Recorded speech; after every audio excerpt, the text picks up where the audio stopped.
Hello student, स्वागत है आपका एक बार फिर आपके अपने यूट्यूब चैनल आर के सागर यूनिक स्टडी में।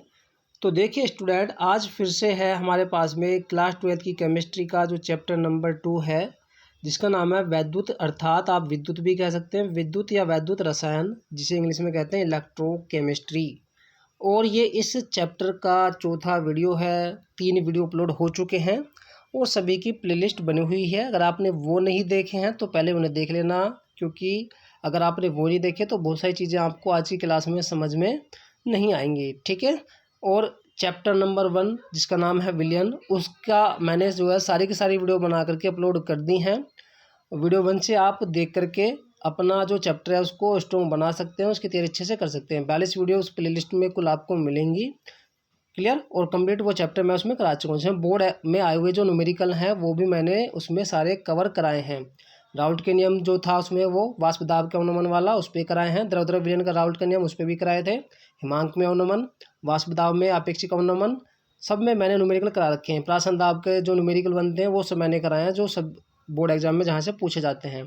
तो सारे के सारे जो बोर्ड एग्जाम में पूछे गए क्वेश्चन हैं वही न्यूमेरिकल मैंने उसमें कराए हैं। तो आप देख लेना, उन सब पर जो है मैंने टॉपिक पर वीडियो बनाई हुई है और सभी की प्लेलिस्ट बनी हुई है। चलिए शुरू करते हैं आज की हम अपनी एक क्लास। तो देखिए जो आज की हमारी क्लास है, इसमें जो आज का हमारा टॉपिक है उस टॉपिक का नाम है विद्युत अपघटनी विलयनों का चालकत्व। तो देखिए, अगर आप चाहते हैं कि आज की हमारी क्लास आपको समझ में आए, सबसे पहले आप विद्युत अपघटक क्या है, ये दूसरी क्लास में मैंने आपको पढ़ाया है, सुचालक कुचालक, उसको देख लेना आप। अगर आप उसको देख लेंगे तो आपको बहुत अच्छे समझ में आएगा, ठीक है। तो देखिए, समझते हैं कि विद्युत अपघटनी विलयनों का चालकत्व तो क्या होता है। इसे हम इंग्लिश में कहते हैं इलेक्ट्रोलाइटिक कंडक्शन सॉरी।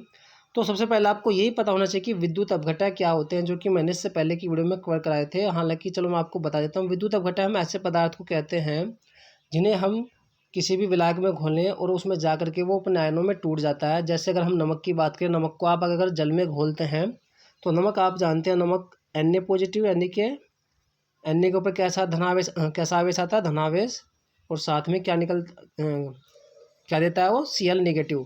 तो जो NaCl होता है वो अपने आयनों में टूटता है, Na पॉजिटिव और Cl नेगेटिव में टूट जाता है, आप कह सकते हैं वियोजित हो जाता है। तो NaCl क्या हो गया, एक विद्युत अपघटक हो गया है, क्लियर। तो विद्युत अपघटक हम किसे कहते हैं, जो विलयन में जाकर के अपने आयनों में टूट जाता है, उसे हम क्या कहते हैं, विद्युत अपघटक। चलिए अब आगे देखते हैं। तो देखिए, जैसे कि आगे आप देख रहे हैं लिखा है कि किसी विद्युत अपघटक विलयन से। अब आपको पता लग गया किसी विद्युत अपघटक विलयन का मतलब क्या है। यहाँ पर मान लीजिए एक बर्तन हो गया और इस बर्तन में आपने क्या कर दिया, नमक पानी ले करके, और उसमें आपने क्या डाल दिया, NaCl को घोल दिया। तो हम इसको कहेंगे विद्युत अपघटक विलयन, क्लियर। तो विद्युत अपघटक विलयन से आगे देखिए, विद्युत धारा के प्रवाह की सहजता को, सहजता का मतलब है सरलता को, विद्युत अपघटनी चालकत्व कहा जाता है।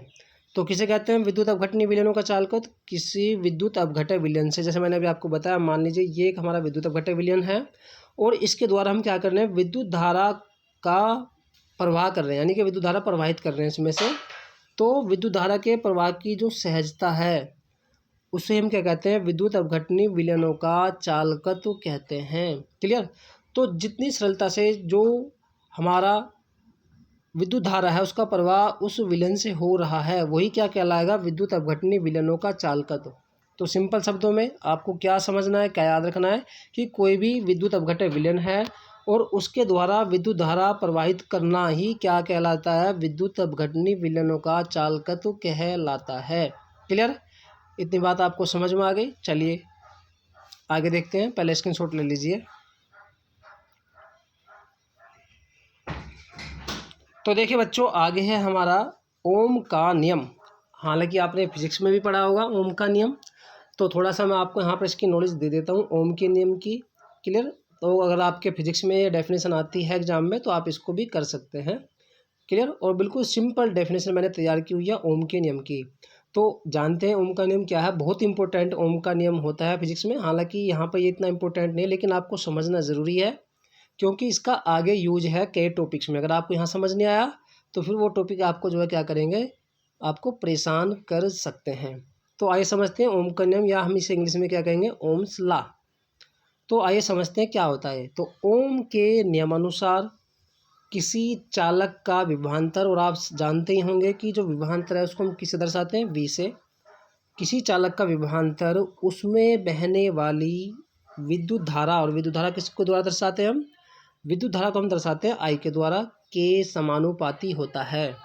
तो क्या कहा गया है इसमें ओम के नियम में कि कोई चालक है और उसका जो विभवांतर है यानी वी, उसमें जो बहने वाले विद्युत धारा अर्थात आई है ना, वो उसके क्या होता है, समानुपाती होता है।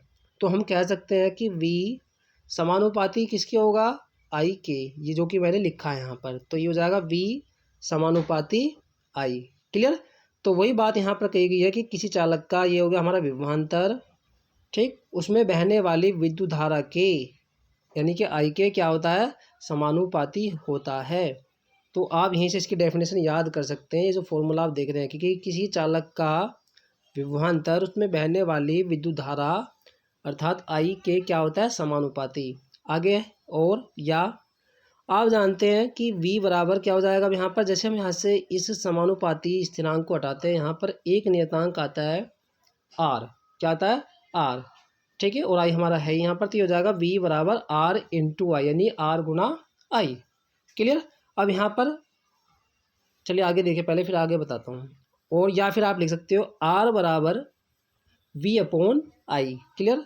r बराबर क्या हो जाएगा, v अपॉन आई। तो v क्या है, v चला जाएगा इसके ऊपर, और जो i है वो आ जाएगा इसके डिवाइड में। क्लियर। ये तो कैलकुलेशन आपको आती होगी, नहीं आती तो आपको ध्यान रखना है। इस प्रकार से हो जाएगा। तो r बराबर क्या हो जाएगा, v अपॉन में i। क्लियर। चलिए आगे देखते हैं। तो यहाँ पर जैसे आप देख रहे हैं कि जहाँ r एक समानुपाती स्थिरांक है और इसे चालक का प्रतिरोध या रेसिस्टेंस, आप इंग्लिश में कह सकते हैं प्रतिरोध को, प्रतिरोध कहा जाता है। क्लियर। तो आर का यहाँ पर, आर जो एक समानुपाती स्थिरांक है और उसे हम क्या कहते हैं, चालक का प्रतिरोध। क्लियर। स्क्रीनशॉट लीजिए यहाँ तक।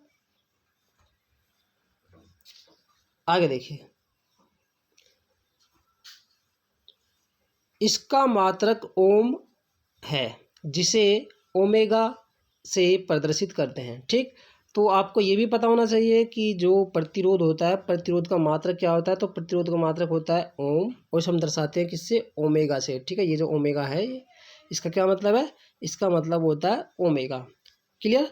तो बच्चों ये थी हमारी छोटी सी क्लास जिसमें मैंने आपको दो टॉपिक कवर कराया आज की इस क्लास में। एक विद्युत अपघटनी विलयनों का चालकत्व, दूसरा ओम का नियम। तो विद्युत अपघटनी विलयनों का चालकत्व क्या है, किसी भी विद्युत अपघटन विलयन से धारा प्रवाहित करने की जो सहजता है उसे हम क्या कहते हैं, विद्युत अपघटनी विलयनों का चालकत्व। क्लियर। दूसरा ओम का नियम मैंने आपको पढ़ाया कि किसी भी जो हमारे पास में क्या है, कोई भी हमारे पास में कोई भी जो चालक है, ठीक, तो उसका जो विभवांतर उसमें बहने वाली क्या होता है, विद्युत धारा के समानुपाती होता है। बिल्कुल सिंपल परिभाषा इसकी है। ठीक है।